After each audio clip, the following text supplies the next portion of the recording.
met this person that we now take time in our busy lives all over this nation to remember an ordinary man who did extraordinary things because of the home in which he was raised, because of the values that his family taught, because of his religion, because of his faith, his understanding that the world could be better than it is, and that he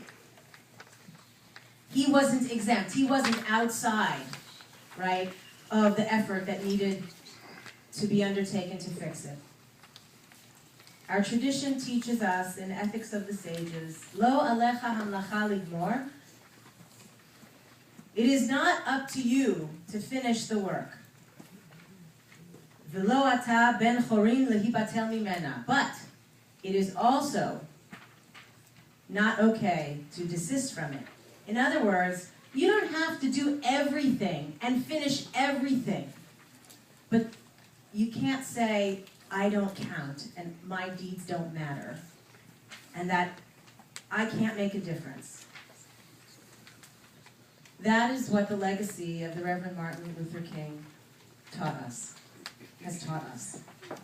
That any person, whatever your race, whatever your religion, whatever your gender, whatever your sexual orientation, wherever you grew up, even if it was in the hardest place,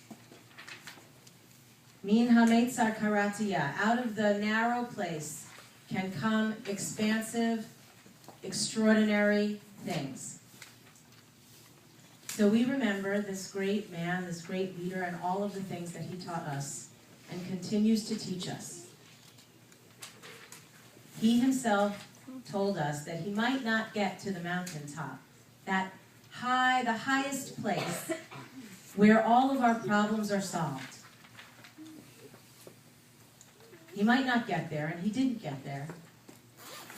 But he got to so many places along the way where he saw blacks and whites, Jews and Gentiles, children and grown-ups, men and women, standing side by side, fighting for everyone. This weekend we also remember the legacy of a great teacher in Jewish history and Jewish theology, actually a friend of Dr. King's, and of course is Rabbi Abraham Joshua Heschel. A great rabbi, a great leader, theologian, and a great advocate for justice, just like Dr. King. And he taught us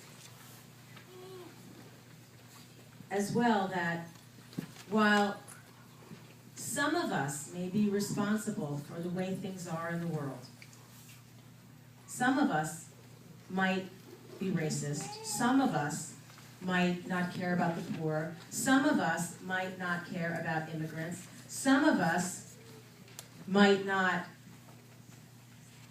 give freedom of religion. Even if some of us do those things, all of us are responsible for that reality. And so all of us, it is incumbent on all of us to make the changes in the world and be the changes in the world that we want to see.